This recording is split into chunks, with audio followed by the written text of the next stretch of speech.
미국 대통령 선거 개표 작업이 막바지에 이르면서 민주당 바이든 후보의 최종 승리가 임박했다는 평가가 나옵니다. 바이든 후보가 주요 경합주 5곳 중 3곳에서 앞서가고 있는데 이 추세대로라면 대선 승리에 필요한 선거인 수 270명을 모두 확보하게 됩니다. 트럼프 대통령이 선거가 조작됐다며 주요 경합주를 상대로 잇따라 소송을 걸고 나섰습니다. 하지만 개표 중단을 요구한 트럼프 대통령의 요구는 증거가 없다는 이유로 법원에서 줄줄이 기각되고 있습니다. 지난 대선을 앞두고 트루핑 일당과 공모해 인터넷 기사의 댓글 순위를 조작한 혐의 등을 받는 김경수 경남도지사가 2심에서도 징역 2년을 선고받았습니다. 김 지사는 즉시 상고하겠다고 밝혔습니다. 어두운 새벽 쓰레기 수거차에 매달려 일을 하던 환경미화원이 음주운전 차량에 치여 숨졌습니다. 음주운전자는 만취 상태였고 경찰은 윤창호법을 적용하는 것을 검토하고 있습니다.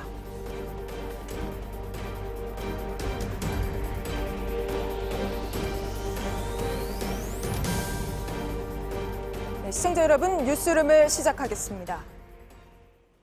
다음 미국 대통령은 과연 누가 될 것인지 오늘도 이 소식으로 문을 열겠습니다. 지금 개표 작업이 벌써 나흘째 이어지고 있는데요. 주요 경합주 5군데에서 이렇게 아직 개표가 진행 중이기 때문에 결과는 좀 더 지켜봐야겠습니다만 승기는 바이든 후보가 잡은 상태입니다. 지금 보시는 것이 두 사람이 확보한 선거 인단 수인데요. 보시는 것처럼 바이든 후보가 17명만 더 확보하면 되는 상황입니다.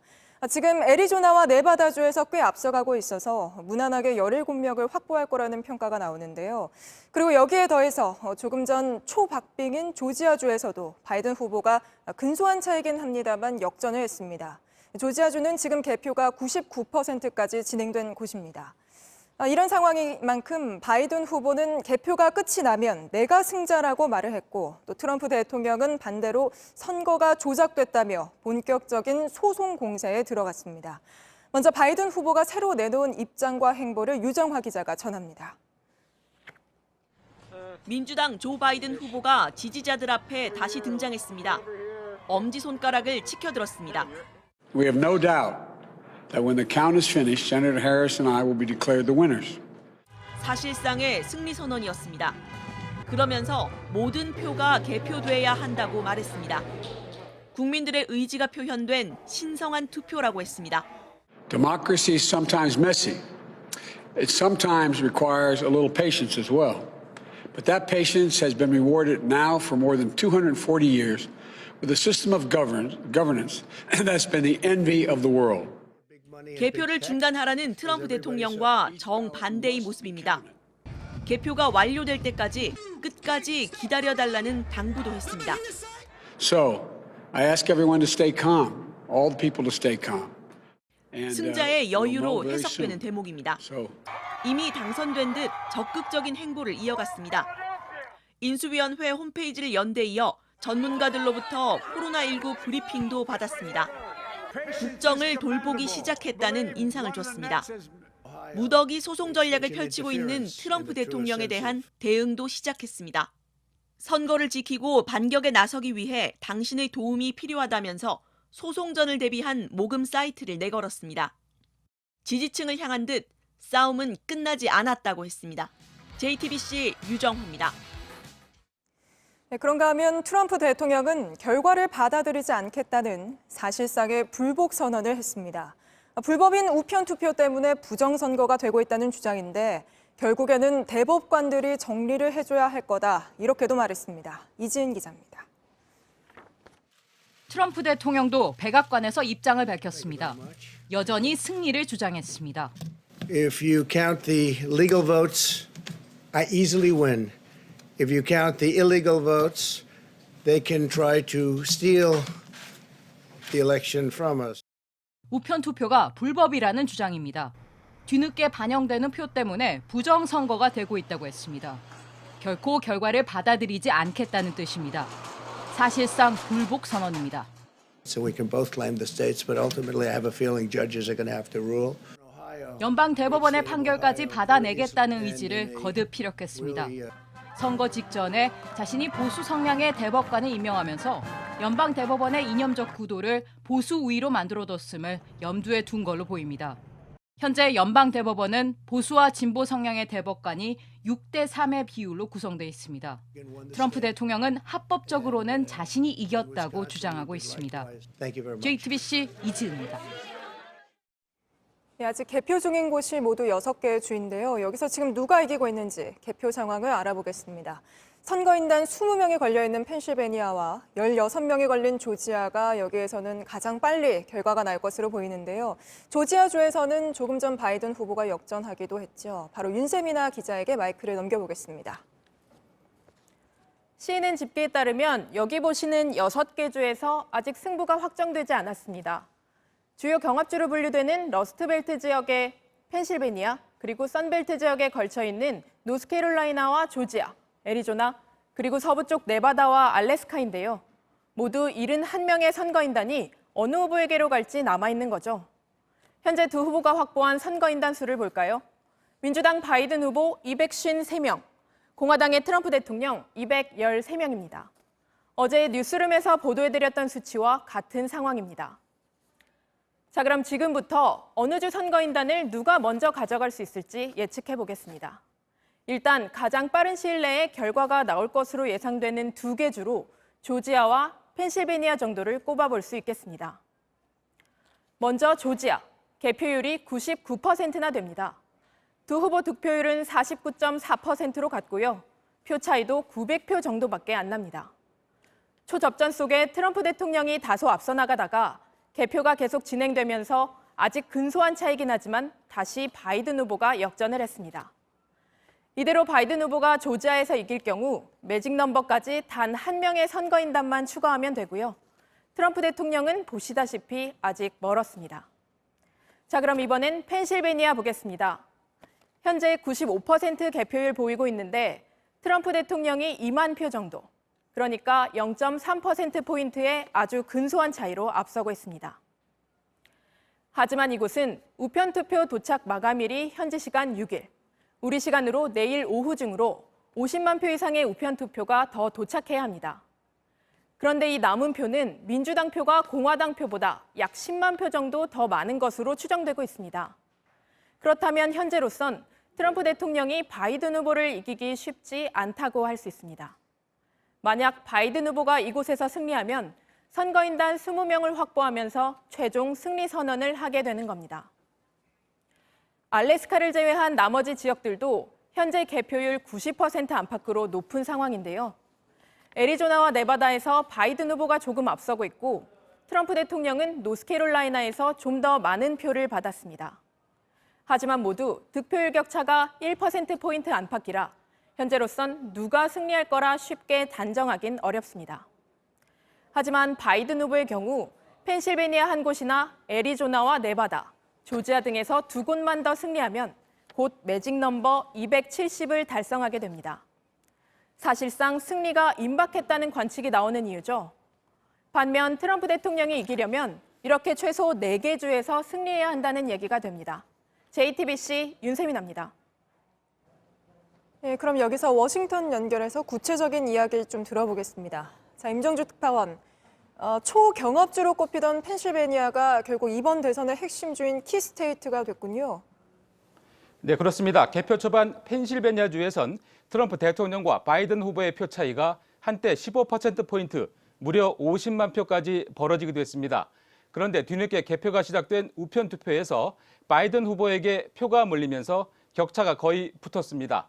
남아있는 수십만 표는 주로 우편 투표에서 바이든 후보에게 유리해 보입니다. 바이든 후보가 이대로 역전승을 일궈내면 선거인단 20명을 추가해서 273명으로 당선을 확정지을 수 있게 됩니다. 네, 그럼 펜실베니아 개표 결과는 언제쯤 나옵니까? 이르면 현재 시간으로 오늘 나온다는 이야기도 있던데요.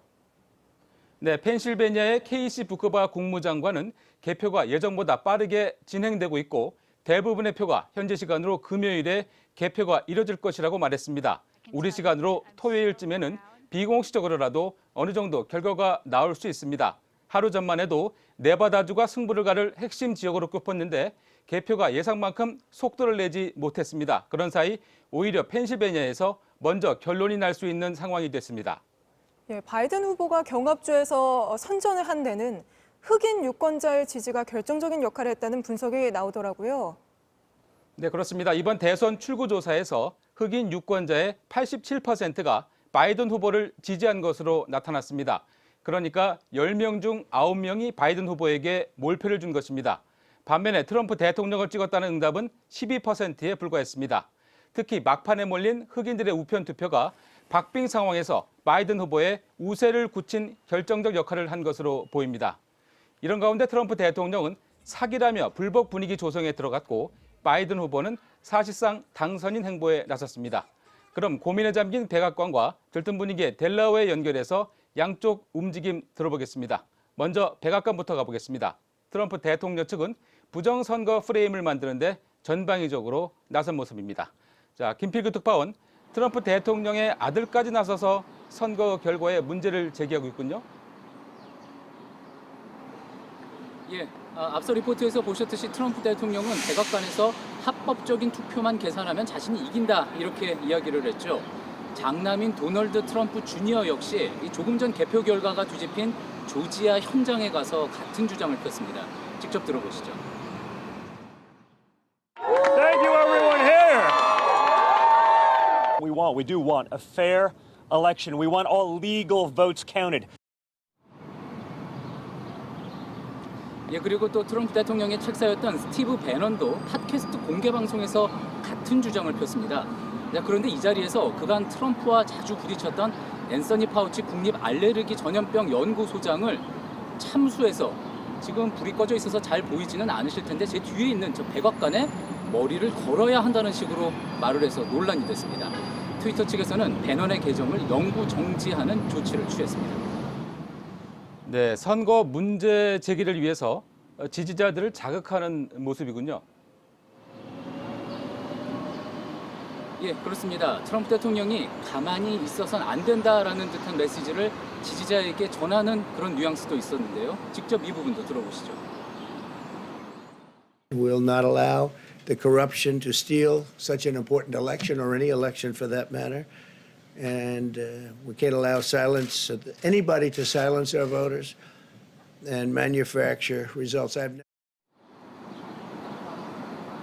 실제로 오늘 전국 곳곳에서 이 선거 결과를 못 받아들이겠다는 트럼프 지지자들의 시위가 열렸는데요. 결국 이렇게 부정선거 여론을 확산시킨 뒤에 현재 보수 성향 대법관이 다수를 차지하고 있는 연방 대법원까지 가져가겠다는 의도로 읽힙니다. 네, 선거 결과를 인정하지 않겠다는 건데 그런 사례가 또 있었나요? 예, 선거 후에 대선 후에 패배를 시인하는 건 1860년 링컨과 더글러스 후보 간의 대결 이후에 이어져 온 전통입니다. 물론 패배를 시인하지 않는다고 어떤 법적 효력이 있는 것은 아니고요. 또 상대 후보가 대통령에 취임하지 못하는 것도 아닙니다. 하지만 사회적 혼란이 불가피하겠죠. 지금 트럼프 캠프가 개표 관련해서 제기한 소송이 최소 6건입니다. 하지만 일부 주에서는 이미 기각이 된 바가 있고 또 선거 결과를 그래서 뒤집을 수 있을지도 미지수입니다. 하지만 연방 대법원까지 가는 과정이 길고 또 별로 아름답지 않은 상황이 될 거란 점은 분명해 보입니다. 네, 잘 들었습니다. 그럼 이번엔 델라웨어를 연결해 보겠습니다. 홍희정 특파원이 윌밍턴에 나가 있습니다. 자, 홍 특파원, 바이든 후보가 어제도 입장을 밝히는 연설을 했죠? 네, 바이든 후보가 연설을 한 델라웨어주 윌밍턴 체이스 센터 앞입니다.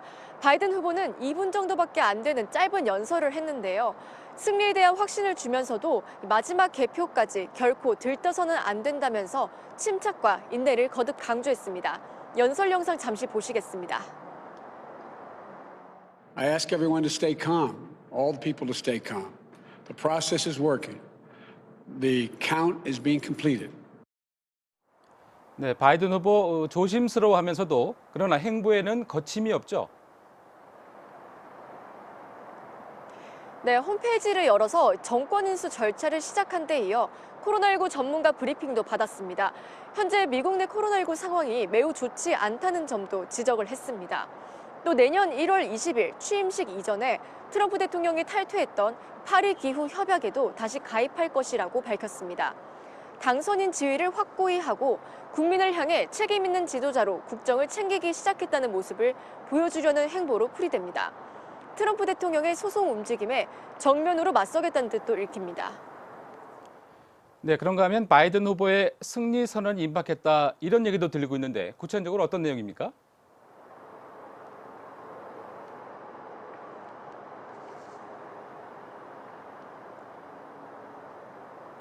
미국 주요 언론들은 개표가 계속되면서 바이든 후보의 길이 점점 더 명확해지고 있다. 또 국민이 승자를 고대하고 있고 바이든 후보가 가까이 다가섰다며 바이든 후보의 승리가 유력한 상황임을 전하고 있습니다. 비밀 경호국이 바이든 후보의 경호를 강화할 계획이라는 보도도 나오고 있습니다. 바이든 캠프가 후보의 승리 선언 가능성에 대비함에 따라 신변보호를 위해 경호 인력을 파견하기로 했다는 것입니다. 이처럼 상황이 급박하게 돌아가고 있기 때문에 바이든 후보가 오늘도 새로운 입장이나 구상을 밝힐 가능성이 있습니다. 네, 잘 들었습니다. 지금까지 백악관 앞에서 김필규 특파원, 또 델라웨어 윌밍턴에서 홍희정 특파원이었습니다. 그럼 마이크를 서울 스튜디오로 넘기겠습니다. 지금까지 워싱턴이었습니다.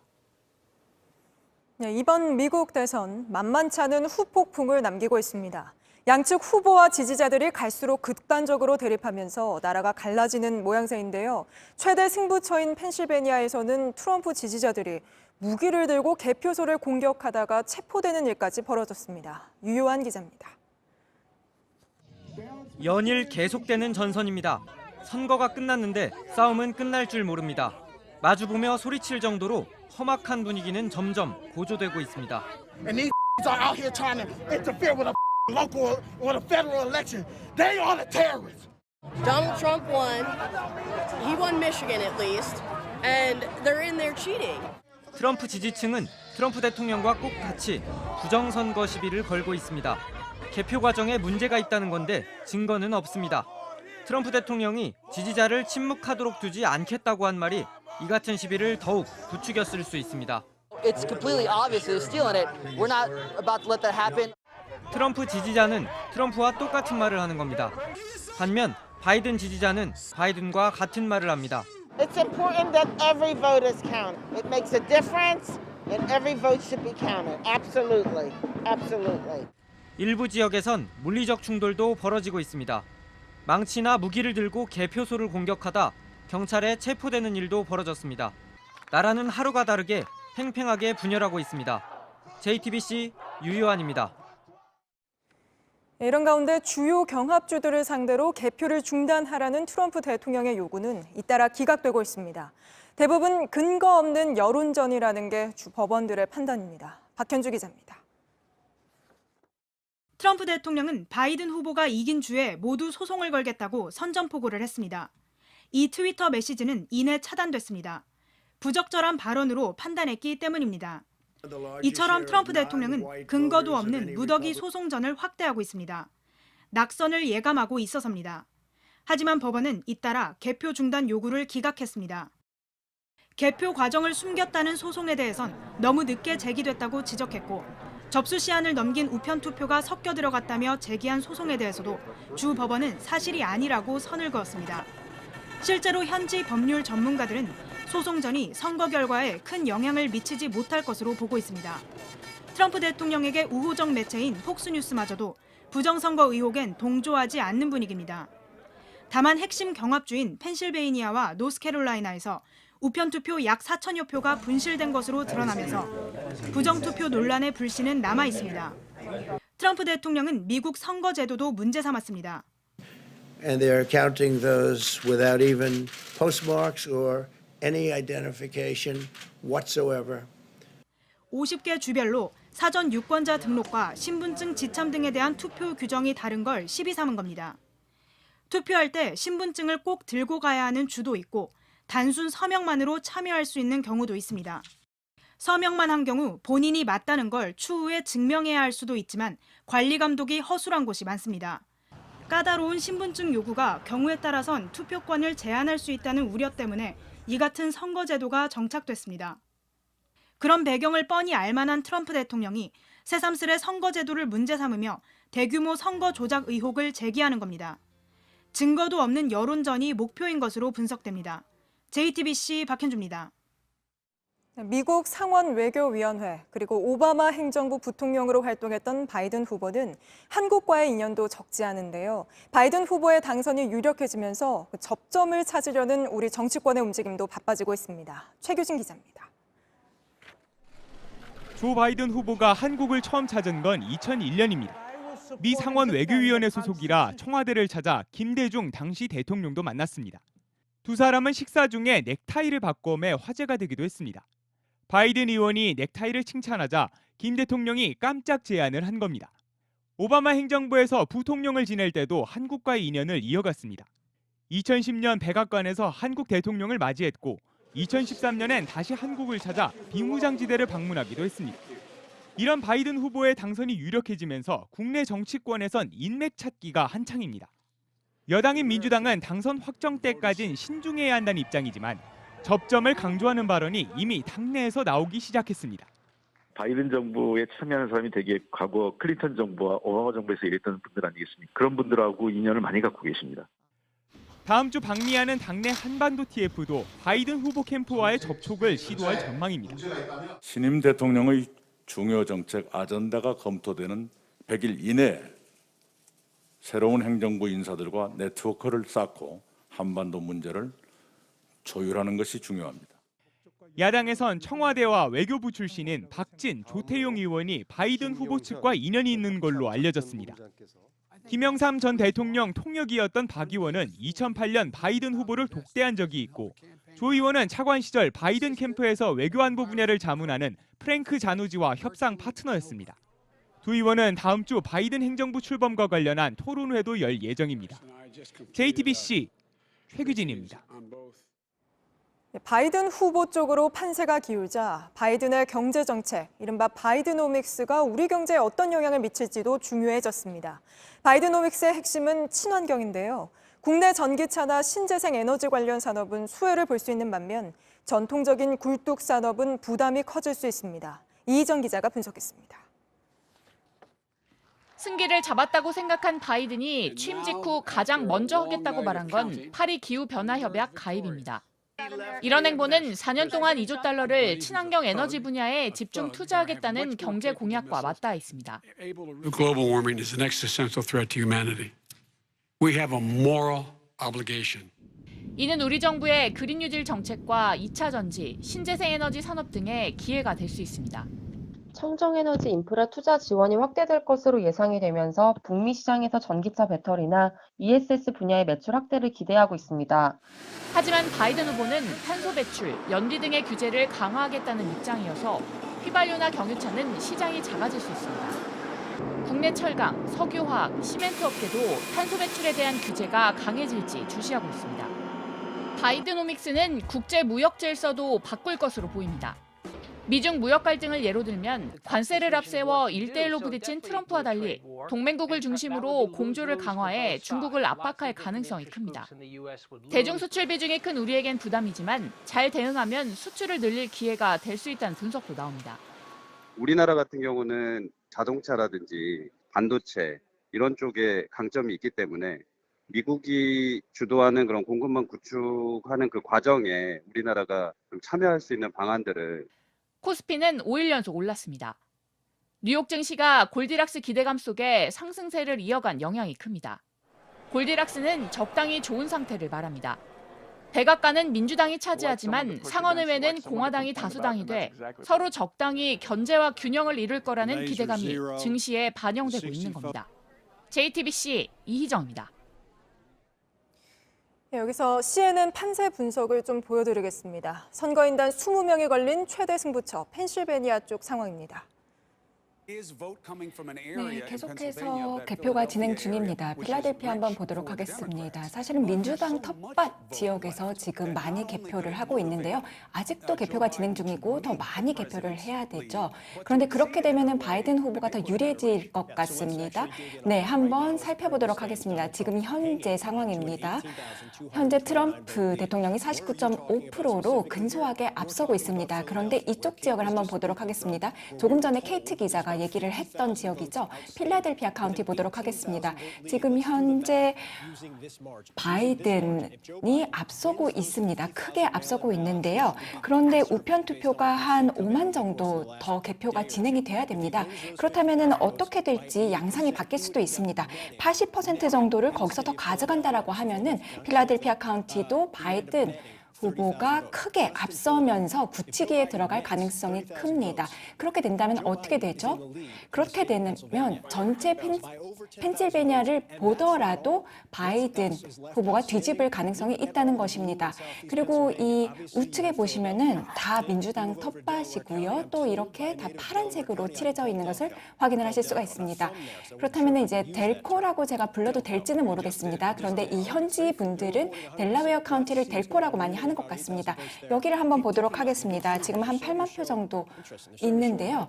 구체적으로 한번 들어가서 살펴보도록 하겠습니다. 그렇다면은 지금 여기 펜실베니아 동남부에서 아직은 개표가 진행 중이고 또 미집계 된 표들이 있습니다. 그런데 아까 이제 케이트 기자가 또 벅스 카운티에 대해서도 얘기를 하고 있었죠. 사실 지금 두 후보 간의 가장 초접전이라고 할 수 있는 게 벅스 카운티인데 그럼에도 불구하고 바이든 후보가 상당히 앞서 있는 양상입니다. 그리고 지금 계속해서 우편 투표를 개표를 하고 있는데요. 그러한 투표들은 대부분 다 민주당 표입니다. 그리고 물론 공화당 텃밭에서 가끔 이제 물론 민주당 표가 나오기는 하지만 그리고 그 외에도 우편 투표는 대부분 다 공화당 텃밭에서도 민주당 표입니다. 그러한 점들을 저희가 감안을 해야 될 것 같습니다. 그렇게 되면은 만약에 여기서 이긴다라고 하면은 선거인단 20명을 확보를 하게 되는 것이고요. 펜실베니아에서 이긴다. 이 부분을 다시 한번 말씀을 드리자면은 이거는 만약이 아니고 이 추세가 지속이 된다면 분명히 아마 역전을 할 수 있지 않을까라고 생각을 하고 있습니다. 왜냐하면 워낙에 많은 표가 아직 미집계가 되고 있는데 그 표 대부분이 바이든한테 갈 가능성이 크고요. 그리고 지난 24시간 동안 저희가 지켜본 양상을 보면 그렇게 갈 가능성이 크기 때문입니다. 저희가 계속 밤새도록 현재 상황을 보고 있습니다. 그리고 대통령이 굉장히 격노를 하면서 트위터에 글을 남겼죠. 왜냐하면 이러한 지금 분위기 CNN은 펜실베니아에서 바이든 후보가 승리할 걸로 보고 있다고 밝히면서 아까도 말씀드린 듯이 펜실베니아는 선거인단 20명을 확보하고 있기 때문에 여기서 이긴다면 나머지 주 상황은 보지 않아도 되는 그런 상황입니다. 저희가 조금 있다가 CNN에서 또 다른 판세 분석이 나오면 연결해 드리도록 하고 다음 소식으로 넘어가겠습니다. 지난 대선을 앞두고 일명 드루킹 일당과 공모해서 인터넷 기사의 댓글 순위를 조작한 혐의 등을 받는 김경수 경남도지사가 2심에서도 징역 2년을 선고받았습니다. 다만 드루킹 일당에게 일본 센다이 총영사직을 제안한 것을 놓고 적용된 공직선거법 위반 혐의는 무죄로 뒤집혔습니다. 이 판결 이후 김 지사는 진실의 절반만 밝혀졌다며 나머지 절반은 바로 상고해서 대법원에서 반드시 밝히겠다고 했습니다. 먼저 이도성 기자입니다. 일명 드루킹 김동원 씨 일당은 지난 2016년 말 댓글 추천수 조작 프로그램을 개발해 인터넷 기사 댓글 순위를 조작했습니다. 김경수 경남도지사가 프로그램 개발 설명을 듣고 시연도 참관하는 등 함께 공모했는지 여부가 이 사건의 쟁점입니다. 김 지사는 지난해 1심에서 징역 2년 실형을 선고받아 구속됐고 보석으로 풀려난 뒤 불구속 상태로 항소심 재판을 받으며 무죄를 주장했습니다. 드루킹 김 씨는 앞서 대법원에서 징역 3년이 확정됐습니다. 제 결백을 밝히기 위해서 최선을 다해 노력해왔습니다. 재판부의 현명한 판결을 기대합니다. 항소심 재판부는 김 지사가 프로그램 시연을 본 뒤 개발하고 운용하는 과정에 동의하거나 승인했다고 결론 내렸습니다. 근거는 로그 기록과 김 지사에게 보고된 문서들이었습니다. 김 지사가 드루킹 일당 사무실에 머물 때 프로그램 시연 구동을 위한 네이버 접속 로그 기록이 존재한다는 겁니다. 재판부는 1심과 마찬가지로 징역 2년의 실형을 선고했습니다. 재판부는 조직적 댓글 부대 활동을 용인하는 건 존경받아야 할 정치인으로서는 절대 해선 안 될 일이라고 말했습니다. 다만 김 지사가 2018년 6월 지방선거를 위해 드루킹 일당에게 일본 센다이 총영사직을 제안했다는 공직선거법 위반 혐의는 무죄로 판단했습니다. 김 지사의 제안 당시는 지방선거 후보자도 정해지지 않을 때여서 선거운동으로 볼 수 없다는 이유에서입니다. 재판부는 도주나 증거인멸 우려가 없다고 판단해 김 지사를 구속하지는 않았습니다. 김 지사 측은 명백히 잘못된 판단이라며 결과를 받아들이기 어렵다고 했습니다. 로그 기록과 관련해 전문가 의견을 듣자고 요청했지만 법원이 받아들이지 않았다면서 결론에 중대한 하자가 있다고 주장했습니다. 도저히 납득할 수 없는 판결입니다. 진실의 절반만 밝혀진 셈입니다.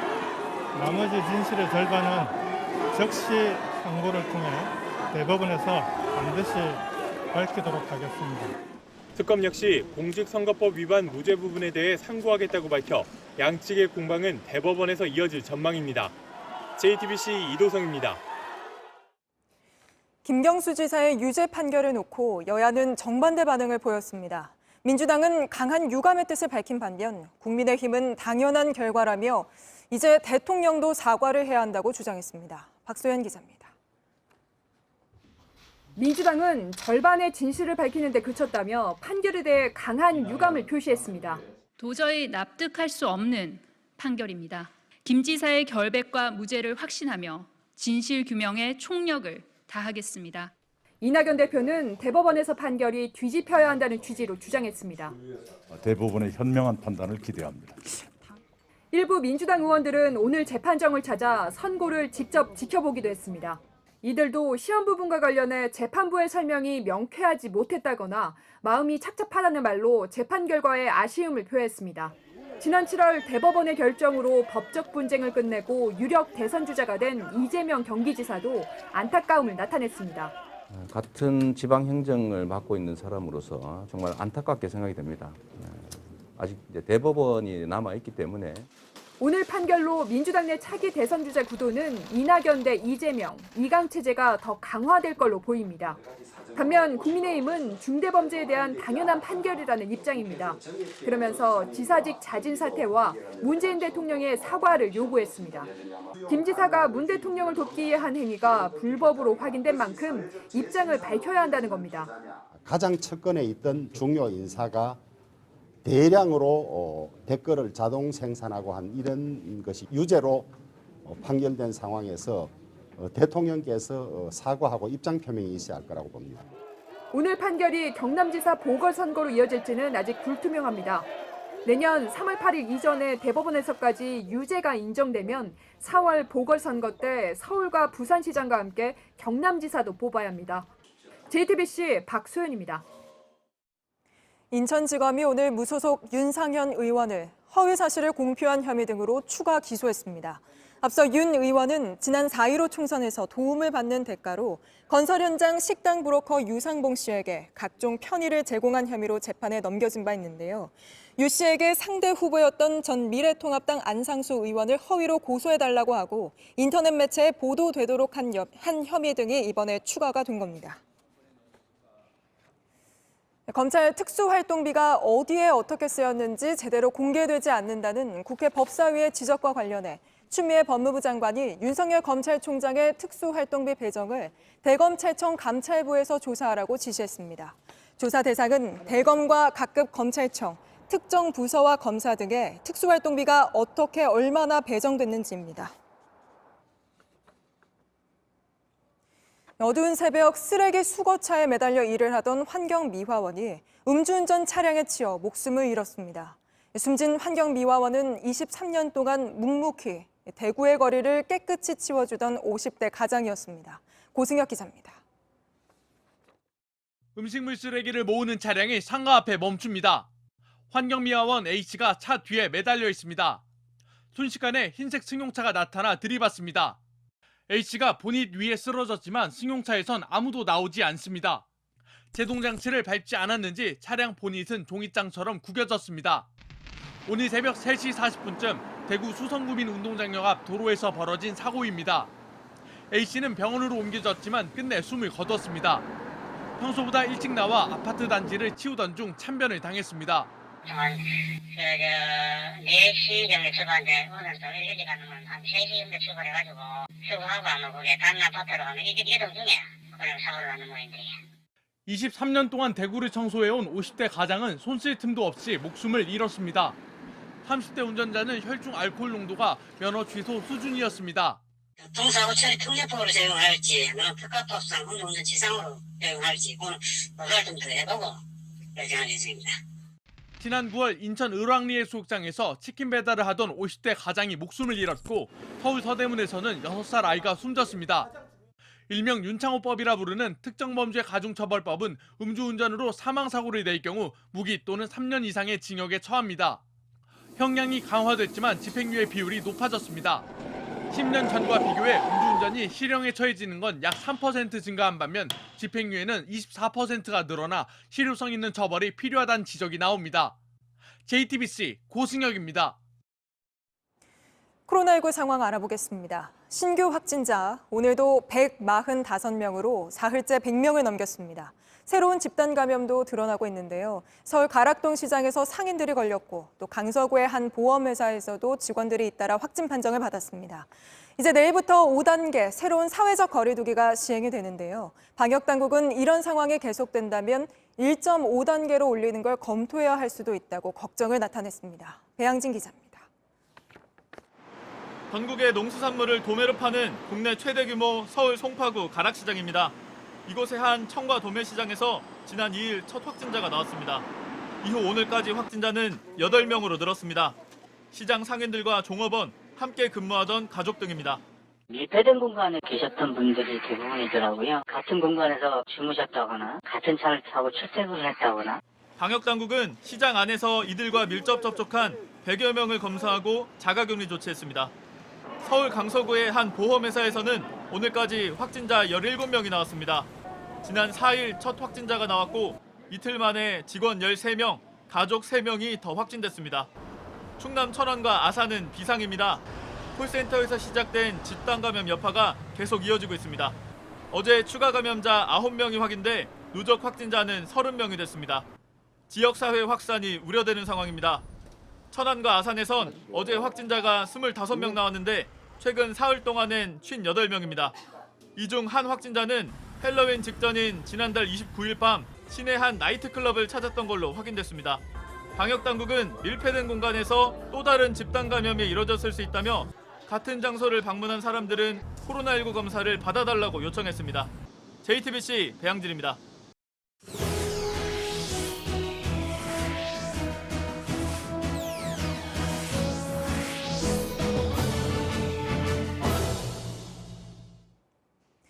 요즘처럼 찬바람이 불면 굴이 제철이죠. 그런데 올해는 굴 보기가 어려웠습니다. 가격도 껑충 뛰었고요.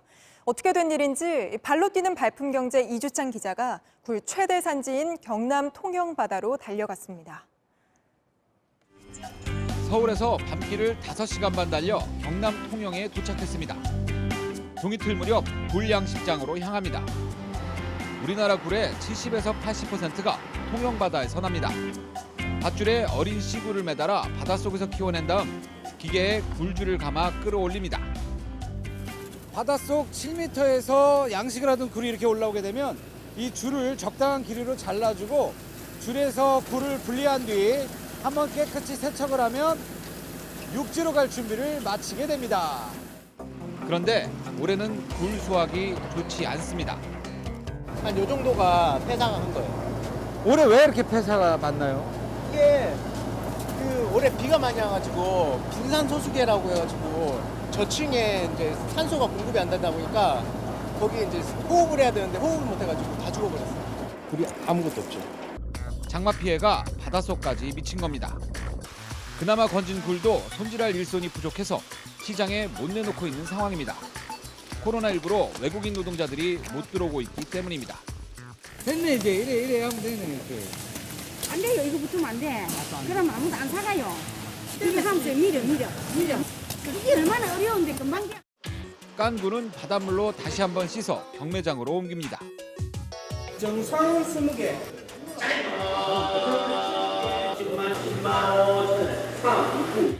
생굴 10kg이 10만 5천 원에 낙찰됐습니다. 지난해엔 평균 7만 원이었는데 50% 넘게 오른 겁니다.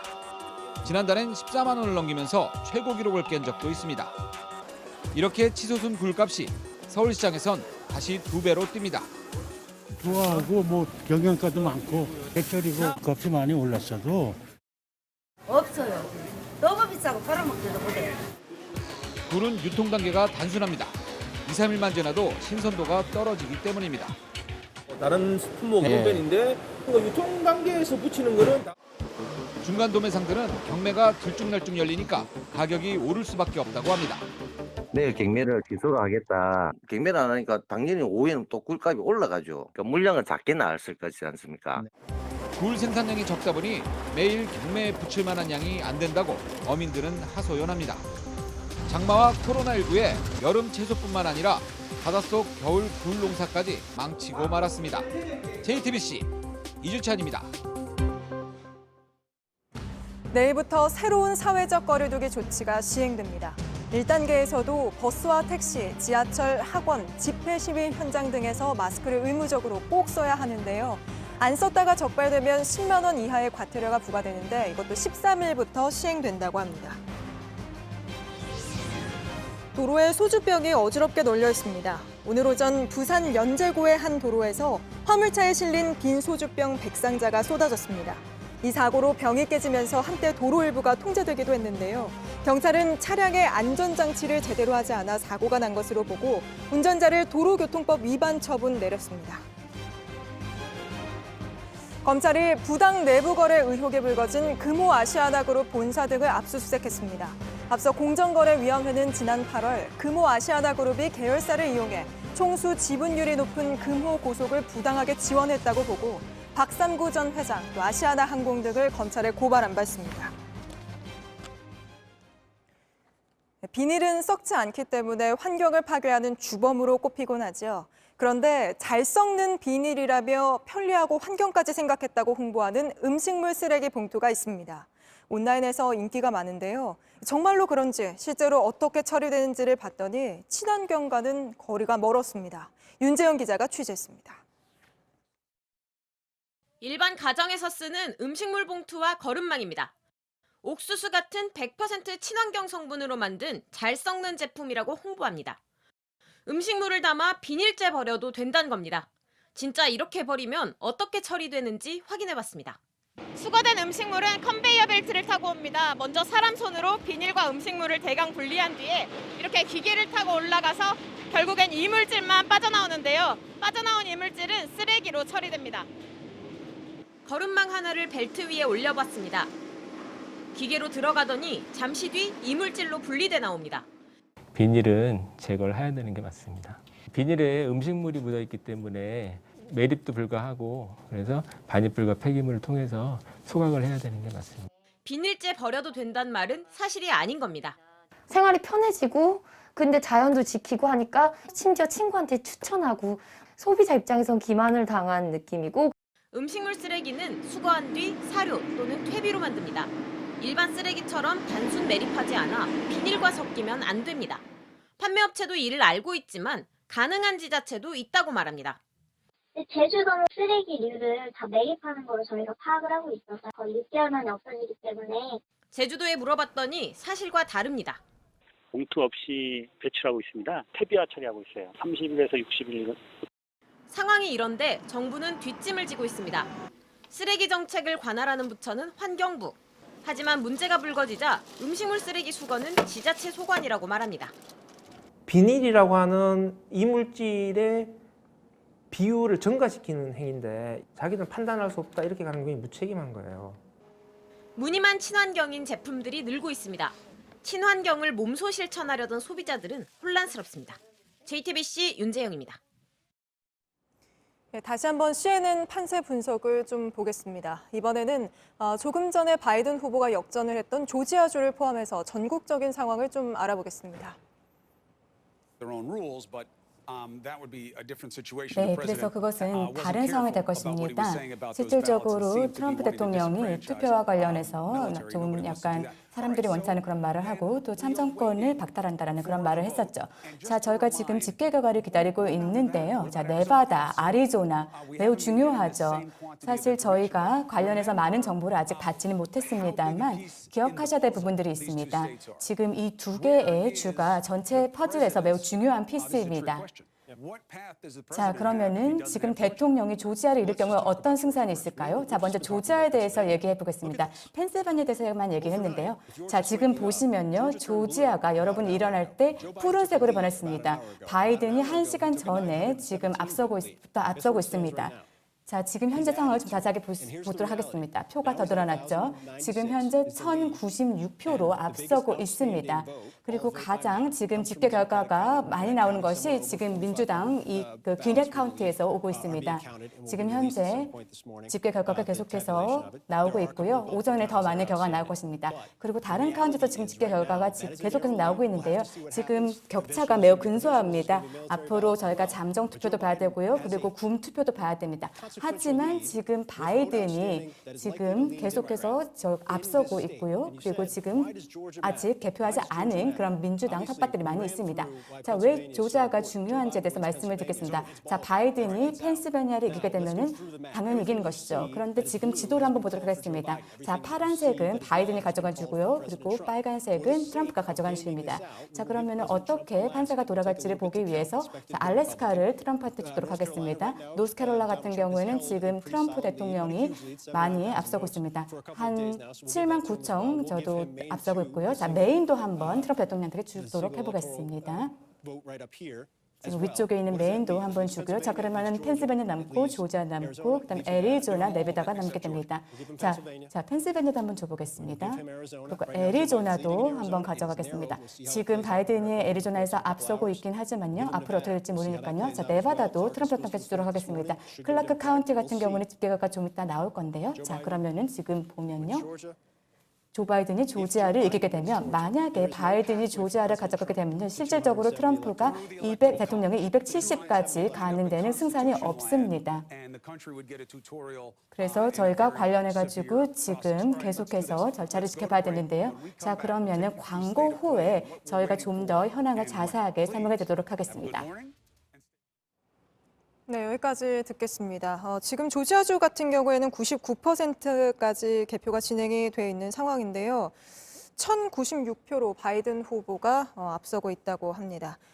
여기까지 일단 대선 상황을 좀 전해드리고요. 날씨 바로 이어가겠습니다. 오늘 밤사이 중부 지역 곳곳에는 빗방울이 떨어지겠습니다. 비가 그치는 내일 오전에는 중국에서 황사와 초미세먼지가 들어오겠는데요.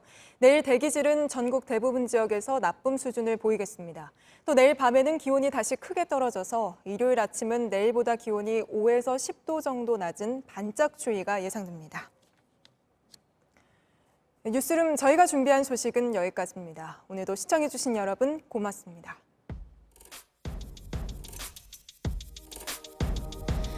It keeps me awake, the look on your face, the moment you heard the news.